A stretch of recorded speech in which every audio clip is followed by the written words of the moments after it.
आगी की तपन तुम्हें लगेगी कि नहीं लगेगी? भले तुम हाथ नहीं ताप रही, भले तुम उस अग्नि के पास में नहीं जा रही, पर वो अग्नि के पास से भी अगर निकल कर चले गए तो अग्नि की तपन शरीर को लगेगी। अग्नि की आंच, ये दिया, यहाँ पर लोग दीप प्रज्वलन करते हैं, प्रतिदिन अतिथि गणाते हैं, दीप प्रज्वलन करते हैं, दिया वहां जलता है, उसका धुआं, उसकी लपट, उसकी गर्मी ये एसी के माध्यम से खिंचकर यहां आती है, खिंचकर यहां चली आती है। आप आंच के पास में मत जाओ, अग्नि के पास में मत जाओ, पर अग्नि के पास में से भी निकल कर चले गए तो अग्नि की तपन हमारे शरीर को लगती है। उसी तरह प्रत्येक शंकर के मंदिर में शिवलिंग है, शिवलिंग नहीं, प्रत्येक शंकर के मंदिर में शंकर की ज्योति है। अगर कोई शंकर के मंदिर के सामने से भी निकल कर चले जाता है तो शंकर की ज्योति का तत्व उसको प्राप्त हो जाता है, उसको फल प्राप्त हो जाता है, ज्योति का तत्व प्राप्त हो। मत सुनो शिव महापुराण की कथा, मत सुनो। मैं पंडाल में नहीं बैठूंगा, मैं पंडाल में नहीं जाऊंगा, मैं कथा सुनने नहीं जाऊंगा, मत जा। कथा चल रही हो और उस गली से भी आप निकल कर चले गए, भले तुम्हारे कानों में शब्द ना पड़ा हो, तुम्हारे कानों में शिव महापुराण का अक्षर भी ना गया हो, तो भी वो असर करती ही है। कल कथा में वर्णन किया था कि दुनिया में ऐसा कोई व्यक्ति नहीं है जिसके जीवन में समस्या नहीं है। राम जी भी अगर संसार में पृथ्वी पर जन्मे हैं तो उनके जीवन में भी समस्या रही, और भगवान कृष्ण भी अगर इस पृथ्वी पर आए तो उनके जीवन में समस्या थी। संसार में जो जन्मा है ऐसा कोई नहीं जन्मा जिसके जीवन में समस्या नहीं, और ऐसी कोई समस्या नहीं जिसका हल शंकर के चरणों में नहीं, शिव महापुराण में नहीं। सबको समस्या, और सारी समस्या का हल एक लोटा जले। सब दुखी है संसार में जन्मे। भगवान राम, वन मिला, वन में चलते चलते राम जी, सीता जी पूछ रही हैं, अपन वन में चल रहे हैं, आप रोज पार्थिव शिवलिंग का निर्माण करते हो, रोज पार्थिव शिवलिंग बनाते हो, प्रत्येक शिवलिंग का निर्माण करते हो, और आप तो छत्तीसगढ़ के रहने निवासी हो। भारत सरकार ने राम पथगमन बनाया है, भारत सरकार ने राम पथगमन बनाया है। एक बार भारत सरकार के लिए जोरदार ताली बजाओ कि उन्होंने राम पथगमन बनाया है। और भारत सरकार ने राम पथगमन बनाया है तो छत्तीसगढ़ होते हुए राम पथगमन गया है। आप उस राम पथगमन पर जाकर देखना, जितने मंदिर राम जी के नहीं उस पथगमन पर, उतने मंदिर मेरे शंकर भगवान के हैं। क्यों? राम जी जहां रुकते थे वहां शिवलिंग का निर्माण करते थे, पूजन करते थे। माता सीता जी ने पूछा, प्रभु आप रोज पार्थिव बनाते हो, रोज पूजन करते हो, क्यों? शंकर जी कहते हैं ये शंकर ही हैं जो हमें बल देते हैं। संसार में जन्मे हो तो संसार में हर व्यक्ति के साथ समस्या है, और हर समस्या का हल शंकर की आराधना, एक लोटा जल और शिव महापुराण की कथा, प्रत्येक समस्या का हल है।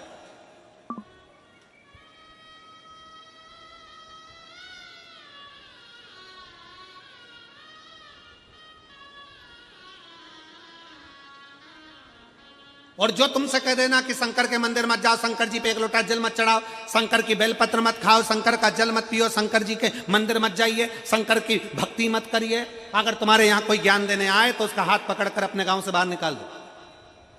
शंकर शंकर है। कितना सुंदर संवाद है। दक्ष प्रजापति यज्ञ करने बैठे, उन्होंने भगवान विष्णु को बुलाया, भगवान ब्रह्मा को बुलाया, इंद्र को बुलाया, देवताओं को बुलाया, सारे देवताओं को बुलाया, शंकर भगवान को नहीं बुलाया। और भगवान विष्णु जब दरवाजे पर आए तब उनको मालूम पड़ा कि दक्ष प्रजापति तो करें कि शंकर अंदर नहीं आना चाहिए, शंकर प्रवेश नहीं करना चाहिए, शंकर भीतर ना आए। जैसे ही दक्ष प्रजापति के शब्द सुने तब भगवान विष्णु उस यज्ञ में हाथ जोड़ लिए और उस यज्ञ से बाहर निकल गए। दक्ष प्रजापति ने देवताओं से कहा यहां मत रुक जाना, क्योंकि यहां शंकर की निंदा हो रही है, यहां मत रुक जाना, यहां शंकर के लिए अपशब्द कहा जा रहा है, यहां मत रुक जाना, यहां शंकर को ताने दिए जा रहे हैं, यहां से चलो। अगर कानों में शंकर की निंदा पहुंच जाती है तो भगवान विष्णु का भी सिर कटकर घोड़े का मुंह लग जाता है। देवर्षि नारद शंकर जी की निंदा करते हैं तो नारद जी को बंदर का मुंह लग जाता है। शंकर की निंदा सरल है क्या? सुनना और कहना। निकलो यहां से। भगवान विष्णु उस यज्ञ में नहीं रहे। दक्ष प्रजापति के यज्ञ से भगवान विष्णु चले गए, ब्रह्मा जी चले गए, देवता बैठे और उनको भोगना पड़ा। आखिरी में देवताओं को क्या भोगना पड़ा? जब शंकर भगवान उस यज्ञ में नहीं पहुंचे, देवता वहां से चले गए, तब वो यज्ञ चल रहा था। सती मैया का आगमन हुआ, दक्ष प्रजापति ने अपमान करा, सती मैया जलकर भस्म हो गई तो शंकर भगवान ने वीरभद्र को उत्पन्न कर दिया। जा रे रुद्रगण, यज्ञशाला को विध्वंस कर दे। यज्ञशाला विध्वंस कर दी। देवता भी घबराकर भागने लगे। किसी देवता के पांव में, किसी के हाथ में, किसी के कहीं चोट लगती रही। देवता भागे, देवता घबराने लगे, किसकी शरण में जाएं? हम तो जबरदस्ती इस यज्ञ में आ गए। याद रखना, अपने गांव में, अपने नगर में, अपने शहर में कहीं शंकर की निंदा हो रही है तो हाथ जोड़कर वहां से चल दो।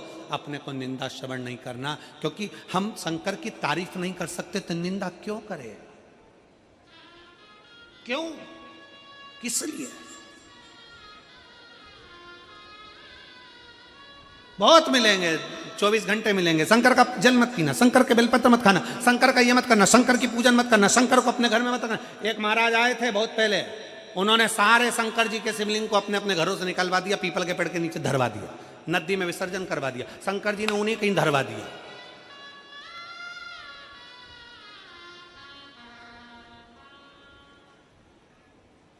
और फिर निवेदन है, सियोर वाले महाराज की वाणी पर भरोसा ना करिए, आप तो शिव महापुराण पर भरोसा करिए। गीता प्रेस गोरखपुर की शिव पुराण खरीदो, अपने घर में लाओ, हिंदी की पुस्तक लाकर उसको धीरे धीरे एक एक अध्याय पढ़ो कि शंकर की पुस्तक में लिखा, पुराण में लिखा क्या है, क्यों जल पिया जाता है, क्यों बेलपत्र चढ़ाई जाती है, क्यों पंचामृत चढ़ाया जाता है, क्यों भस्म चढ़ाई जाती है, क्यों शंकर जी को चंदन लगाया जाता है, लाल चंदन पीला चंदन क्यों शिव को चढ़ाया जाता है, शंकर को दुर्वा क्यों चढ़ाई जाती है, शंकर को बेलपत्र क्यों चढ़ाई जाती है, आंकड़े का पुष्प क्यों चढ़ाया जाता है, शंकर को शमी पत्र क्यों चढ़ाया जाता है। ऐसा शंकर जी के पास में शमी ने आकर क्या कर दिया था जो शंकर को शमी प्रिय हो गई?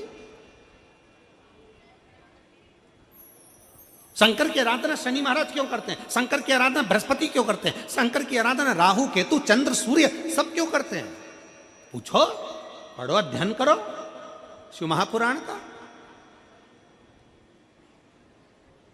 जहां निंदा सुनने को मिले वहां से चले जाओ, बैठो ही मती। जहां निंदा करता हुआ कोई मिले वहां से उठ के चले जाओ और हाथ जोड़कर कहो हर हर महादेव, श्री शिवाय नमस्तुभ्यम। कोई निंदा करता दिखे उसकी सभा छोड़ो और वहां से चल दो।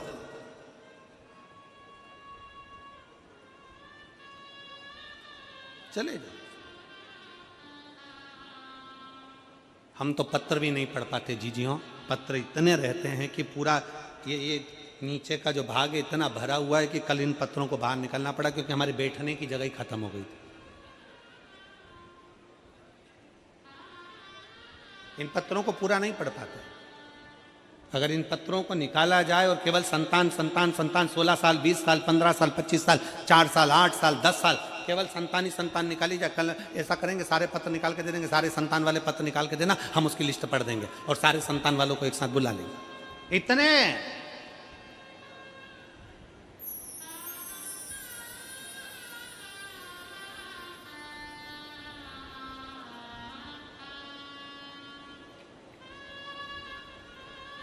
शिव तत्व है, शंकर शंकर है, ओघड़दानी ओघड़दानी, उसका करा गरा भरोसा। मार्कंडू जी कहते हैं मार्कंडे जी से, है मार्कंडे, शंकर का शिवलिंग का स्पर्श एक ज्योति का स्पर्श है, एक ज्योति का स्पर्श है। अग्नि क्या करती है?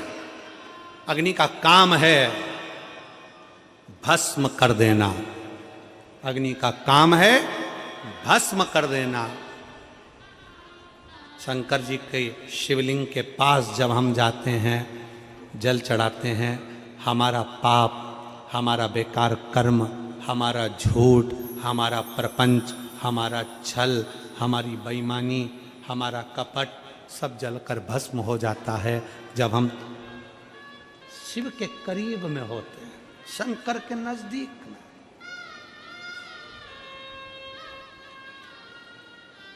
कल एक पत्र एक बहन ने लिखा था, उसमें लिखा था कि लोग शंकर जी की पूजन में इतना शंका क्यों करते हैं, इतना शक क्यों करते हैं।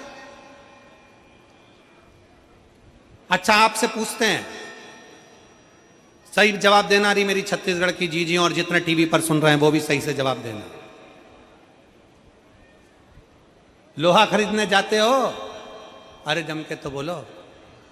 लोहे की कढ़ाई, तवा, कील, अरे बोलो तो। कभी कभी कभी तो गए होगे लोहा खरीदने के लिए। लोहे वाले की दुकान पर जाकर तुमने कहा असली लोहा देना,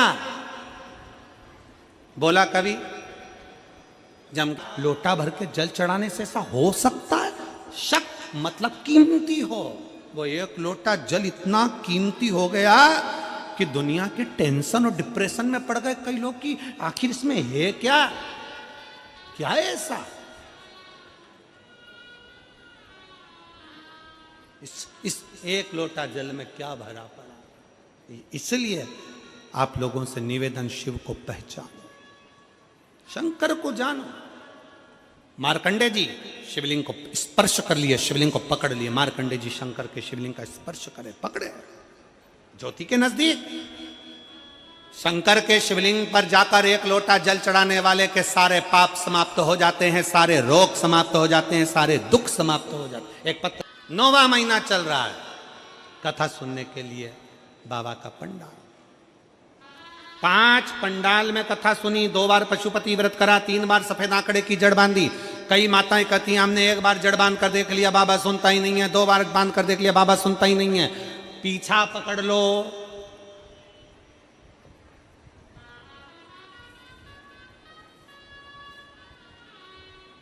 पीछा पकड़ो।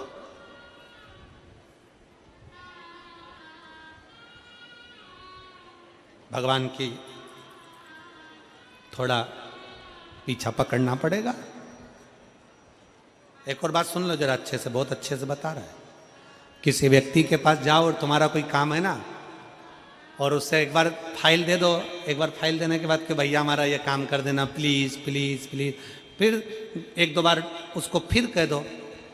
अब उसको कहने के बाद तुम जब भी उसके सामने से निकलोगे ना, वो दूसरा रास्ता पकड़ लेगा। बोलो सही है कि गलत? भैया प्लीज काम करना, काम करना। पर उसके पास जाते रहो, उसके सामने जाते रहो। क्यों जाते रहो? क्योंकि जिस दिन एक ना एक दिन ऐसा आएगा, अगर उसकी ध्यान में आ गया तो वो फाइल निपटा ही देगा। उसी तरह भगवान के दरवाजे पर जाते रहो, एक लोटा जल चढ़ाते रहो, एक ना एक दिन वो फाइल निपटाएगा, निश्चित।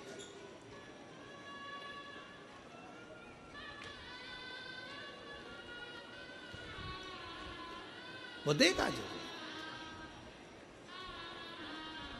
और तेरे मंदिर में आना मेरा काम है, और मेरी बिगड़ी बनाना तेरा काम। तेरी चौखट पर मैं आ ही गया, तेरी चौखट पर मैं आ ही गया, मुझे दर्श दिखाना तेरा काम।